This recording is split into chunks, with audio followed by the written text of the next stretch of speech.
I'm one of these people that keep trying to convince anyone who will listen that Syria's destruction and disintegration really is not a good thing. And that ultimately this will redound to the disadvantage of the Israelis and us. And we're sending more troops into Syria right now, as you know, and ostensibly for the purpose of retaining control of the oil and everything else. I think that if Sisi suddenly is removed and you get a new government, new leadership, military or otherwise, people are going to be very afraid because they're worried about the Suez. They don't want the Suez in the hands of powers that are hostile to the West. And I think whatever government comes to power in Cairo after Sisi will be very hostile to us and to the Israelis. The Israelis then would be tempted to move in, but they would clearly want British and French help. This time, in contrast to Eisenhower in 1956 declined to support that, I think at this point in time, I'm sure President Trump would probably say that's fine if you want to do that. I don't think that's a good idea. And I think Israel is beyond overreaching. This is a headlong jump into the abyss, frankly. And the same conditions apply to Jordan. You've got to look at King Abdullah's position. He is very dependent on our largesse to keep his armed forces under control, to keep his officers paid. In all of these countries, it is our unnatural influence as a result of our willingness to spend money on things of no value or on things of no importance to us that has kept governments friendly to Israel. It's not working anymore, and it's going to vanish. Well, and speaking of Israel and how they're maybe a bit overreached already, something in Egypt may not be the only thing they're thinking about doing. There's also some concern that before Trump gets inaugurated, so we're talking literally just 2+ weeks from now, there's a possibility by many that Israel may strike Iran. In fact, there's this piece here in The Hill, I guess about 4 to 5 days ago, advocating exactly that. This is not the only one I've seen. They say, listen, this sets the stage for Trump administration to go beyond maximum pressure and target the heart of the Iranian regime. We've seen Bolton, we've seen Pompeo, Jack Keane. All these folks are harshly advocating for action by the United States. What is your concern that from Netanyahu's perspective, given his knowledge about how militarily overstretched they may be right now, to actually make good on that? Well, Jim Carden and I wrote a piece entitled America's Next War of Choice, Iran, and tried to essentially answer your question. So I would invite people to go to the American Conservative and find that article, because it's going to provide more detail than I can here right now. But let's consider the following. If you're Mr. Netanyahu, you're in a very dangerous position. What do? Do you withdraw? Do you retreat? Do you fall back? Do you seek to consolidate what you have and cut a deal? No, because that would be fatal for him politically inside Israel. So what he's got to do is he's got to do more of what he's already begun, and that is spread the war. You know, I call Israel essentially now an arsonist state. It's burning down everything in sight, burning down Gaza, burning down the West Bank, burning down Lebanon. They're going to burn down as much of Syria as possible. They've just launched the largest air campaign in years against Syria, destroying targets all over the place. They think that they're accomplishing something. What they're accomplishing is the destruction of a status quo that they may not have liked, but they're setting the stage for the emergence of something much, much worse. And that was always the objection that we had to destroying Syria.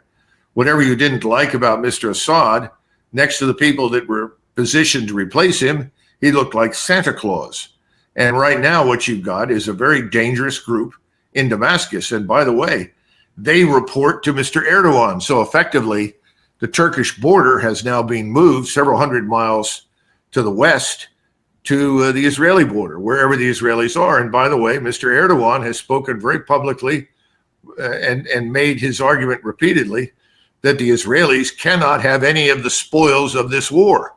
In other words, he is not going to tolerate Israeli annexation of land. Now, that may not be possible immediately, because the Israelis may decide that come hell or high water, they're going to stay there and retain it.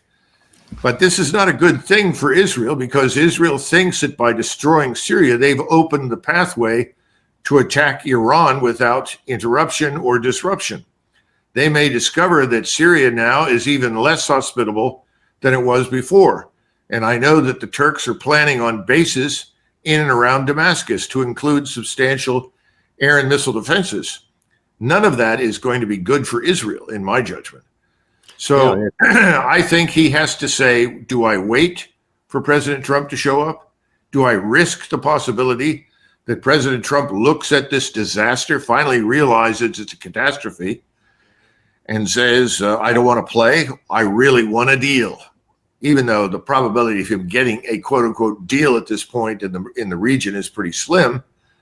My limited exposure to President Trump, and I like him, as you know, I feel great affection for him, is this is not a man of war. This is not someone who wants war.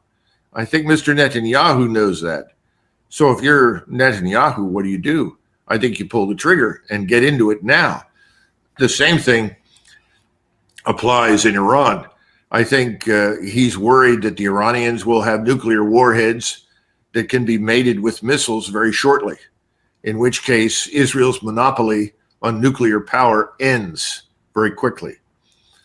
I don't think Mr. Netanyahu wants that to happen. So those two considerations drive me to the conclusion that Mr. Netanyahu has got to get the war started with Iran as soon as possible. And if that happens, one of the big vulnerabilities to the United States is our troops in Syria, which we've been arguing should have been out long ago, 2019 at the latest, after the ISIS had lost their territorial acquisitions, but we've remained them there. Well, this recent, and the last thing I want to cover here, in this recent terrorist attack in New Orleans, where someone who had been radicalized, and a former American soldier had been radicalized in had ISIS flag and several other things. Predictably, there are those in the United States that want to seize on that as an opportunity to make sure we get our teeth deeper into Syria. Watch this. When America fails to lead, when you don't engage in solid law enforcement and enforcing criminal laws, when you can't secure your borders, when you refuse to call out radical Islamic terrorism and punish it, you get the events of October 7th, you get the events of just this past week in New Orleans, you get a resurgence of ISIS, you get Al-Qaeda back growing again after what happened in Afghanistan. This is a set of failed policies that lead directly to increased risk all across America, in our cities and all across this country. I fear not only are there folks who are members of ISIS or inspired by ISIS, as we saw, but there are planners, there are plants, there are people who might well be activated. This is the task that President Trump and his team will face. They need to go find them all, take down these networks, do the solid intelligence collection, right? This is hard work, collecting chatter from abroad and things that are taking place inside the country. It is granular grunt work that's got to be done and executed by the federal officials, by local and state sheriffs and police forces, but it needs to be led by the United States of America from the top. Now, in the setup to that commentary there by Pompeo, the Foxacre had literally connected everything that had been associated with ISIS over several years to what's going on here, and saying that, yeah, we've got to go after them. And you see Pompeo just trying to deepen that thought there. What would happen to the United States if we do deepen our hold in Syria? And what would happen if we take them out of Syria, as you advocated in Poland and elsewhere? Well, keep in mind that Secretary Pompeo, when he was head of the CIA and later on as the Secretary of State, was very much in favor of supporting ISIS and its offsprings in terms of al-Nusra and other terrorist organizations that were descendants of al-Qaeda. He bankrolled that. He supported it in Syria. These are the people that have now taken over in Syria. So on one side of his mouth, he's saying that we should join the Israelis in an all-out war against Islam in the entire region. And at the same time, he's one of the arsonists who's helped to light the fires that have brought down not just a government in Syria, but have helped to create chaos across the Middle East. So one has to take, whatever he says with a grain of salt. Understand that he's very much a creature of the Israel lobby.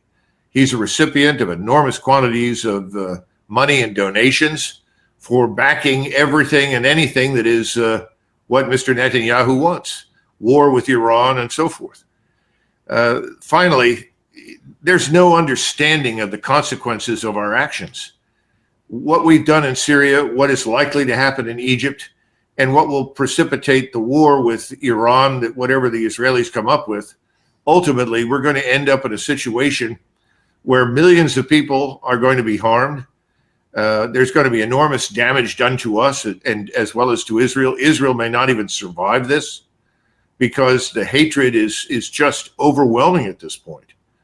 And we are then isolated from the rest of the world because the Russians and the Iranians now allegedly have a mutual defense pact in place. Yeah, Russia is not going to stand by and watch us destroy Iran.